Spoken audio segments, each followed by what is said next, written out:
Not every game is going to have instant success when it debuts. Some simply aren't able to stand up to fan scrutiny, don't deliver on the mechanics expected, or fly under the radar due to poor marketing and limited platform coverage. In the case of RPGs, players want certain things from the genre, but even when titles attempt to innovate, that isn't always best received. And so, some games may flop on their debut, either critically or commercially, with the player base soon falling away and the game lost to the annals. When that happens, it is saddening for the developers who worked tirelessly on a project that they believed would stand out among the crowd. But in the modern gaming landscape, there are simply too many titles. However, some of these games deserve a second chance. Maybe they were hampered by elements that have since been changed. Maybe the court of public opinion has shifted, meaning there's a renewed sense of interest. Or maybe players just never gave the game a chance at all. Regardless of the reason, these titles might have flopped when they first debuted, but they are actually among the best of their category today. Sure, they might not stand up to RPG greats like Baldur's Gate 3 or The Witcher 3 Wild Hunt, but they are very much of a higher tier than they were first presumed to be. So when players next get a chance, they should check out the console store of their choice and see what these titles have to offer. They might just be surprised. Sticking with the Marvel theme, another title in the company's recent history failed to perform both critically and commercially despite some long-term appeal. Many might argue that the RPG elements in Marvel's Avengers are light, but the title did start to lean into them with successive updates. Nonetheless, what's key here is the early backlash to the game. Players were devastated by the combat system, felt that the narrative fell flat, and that the boss battles barely lived up to the heights of the comic book material. Future DLC was never enough to get players back on board. Some even suggested that the RPG elements that were in the game didn't belong here at all, and that the title's identity was muddled. But for those who stuck around, there were some redeeming qualities that slowly showed that there was more to Marvel's The Avengers than it first met the eye. Those DLC updates did make improvements, and long-term quality of life upgrades ensured that players who stuck around were rewarded. A loyal community started to emerge, one that stuck with the title even during its darkest days. There are still repetitive elements to get through, but just in having these heroic characters is a ton of fun. Gotham Knights was initially launched as a franchise starter, an open-world action RPG that might not use classic turn-based mechanics, but would introduce players to a new version of Gotham City. One where Batman was supposedly dead, and the likes of Red Hood, Robin, Nightwing, and Batgirl defended the titular DC Comic City. It was, by all accounts, supposed to be a massive deal, living in the shadow of the Arkham series and inspiring a CW Arrowverse-style show of the same name. Fans should definitely skip that TV series as it didn't live up to its predecessors, but boy, were players wrong about Gotham Knights. This was a title that failed to sell well upon its release, in large part because of comparisons to the Arkham series. However, for those who want to be immersed in the gritty Gotham City and are happy to grind away to keep unlocking new narrative details, this is really a title to check out. It's definitely for the more patient players, but for those who stick with it, it's a wild ride. And ignore all of the controversy surrounding Batman's supposed demise, because all of that is eventually cleared up. Fun combat, interesting character movement styles, and some unexpected story twists redeemed some of those early flaws. Remember Forspoken, the title that was set to redeem Square Enix from past failures and launch a new franchise? Well, it seemingly was released with little to no fanfare and quickly disappeared soon after. In the lead up to the game's release, there was already backlash from a small group of players, but that seemed to influence the overall conversation. And when the game finally launched, those who did play it suggested that the action RPG was rather bland and uninspired, with an empty open world that essentially didn't warrant any exploration efforts. Yet, there was so much promise in the build-up to Forspoken, with gorgeous graphics, great magical mechanics, and a storyline that seemed compelling. Those who stuck with the game and took it for what it was could genuinely enjoy it, but those who were determined to hate it from the get-go simply downed the faults they were looking for. Forspoken isn't a perfect game, but it is a fantastic narrative-driven spectacle with some interesting concepts that open up further the longer players progress. The terrain traversal system is so smooth that this makes it worth the price of admission alone. Yes, many people defended Cyberpunk 2077 from its launch, who have stuck with the game ever since.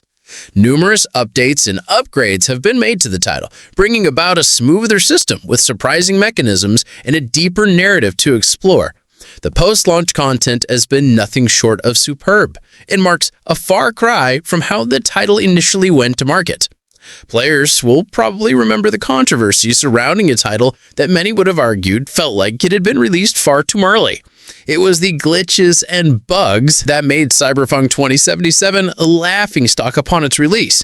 And while many of these would be fixed after a few months, it was too little, too late for many who wanted a smooth experience.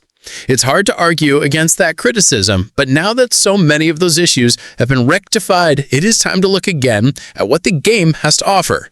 The game might not have met expectations, but now those who had lofty hopes for it might actually find that many of those desires have been met tenfold in the latest variation.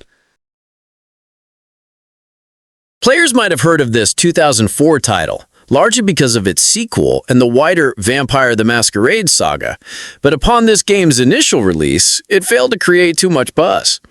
Perhaps it's because it does come from a muddled franchise, with an initial title that was pretty niche for some, maybe because of its polarizing reception, with critics either loving or hating the piece, despite the accolades it went on to receive. In truth, one theme shot out among the rest, and that was that the game felt unfinished to many, with the combat particularly criticized. That's a great shame, as aside from its surprisingly good visuals for the era, Vampire the Masquerade Bloodlines has some great RPG elements to offer that fans of the genre will really appreciate.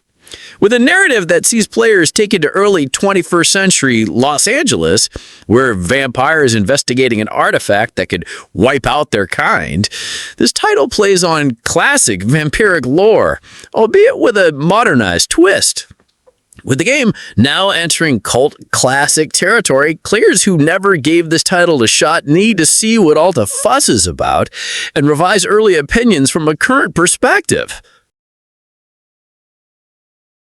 Tactical RPGs with a turn-based mechanic are essentially the lifeblood of the RPG genre. So when Marvel's Midnight Suns was first announced, it should have been, on the face of it, a surefire hit. The problem comes when the Marvel franchise is attached to anything that doesn't sit within a traditional AAA action-adventure format. While casual players are more likely to pick up a Marvel title, Midnight Suns was slightly further away from what that audience might be used to from their comic book games. And so, Marvel's Midnight Suns came across as essentially inaccessible to some. That's a great shame, as even the reviews for the title demonstrated that there was a lot to love here, despite the game not reaching its financial potential. The detailed conversations that the heroic hunter is able to have with the rest of the team provides genuine insight into those key characters and relationships. And the tabletop trading card game-like combat system was superb, with outside-the-box solutions to problems developers often come across on RPGs. This was, as advertised, entirely entertaining and felt like a genuine step into a comic book universe that audiences have enjoyed for decades. In all honesty, Neo: The World Ends With You might have been one of the best games on this list, both at the time of its release and from a modern perspective. It was simply exceptional in its execution, and although it might not have been able to quite stand up to the competition, it nonetheless showed the potential of the RPG genre when given to developers who fundamentally understand what the audience is looking for from this gameplay style. The reason Neo: The World Ends With You was a flop is that it just didn't sell very well.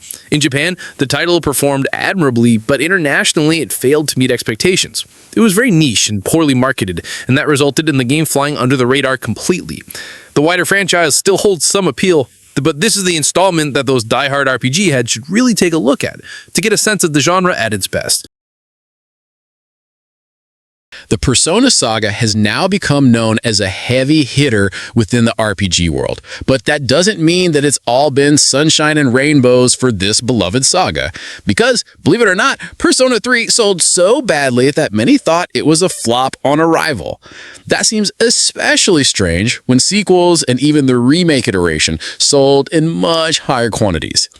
Clearly, this was a case of the right game during the wrong era, but fans would make up for that in the years since. So why should players check out Persona 3 today, or at least the remake version? Put simply, this is a phenomenal piece of game design with gripping stories and a powerful sense of identity. Without this entry, the saga would not have been able to continue to grow, with the new elements introduced here providing a fresh quality to proceedings. As RPGs go, this is one that indicates how crucial attention to detail is. Star Wars Outlaws takes classic action-adventure open-world elements and meshes them with RPG components for an intriguing finish. The result is the kind of Star Wars game the fans have been anticipating for a long time. But despite the fanfare, nothing much came from this Ubisoft entry into the galaxy far, far away, especially at a time when the studio really needed a win. The fact is, criticism was instantly levied at Star Wars Outlaws for seemingly not quite knowing what it wanted to be. That was further debated when fans suggested the game didn't seem polished, with a couple of faults with the combat mechanics. But great lore building and intriguing character interactions where players make genuine choices result in fans actually making a deeper connection to lead Kves. Successive DLC have widened this universe further, and it's hard to deny that being able to interact with an open world within the Star Wars setting isn't instantly cool.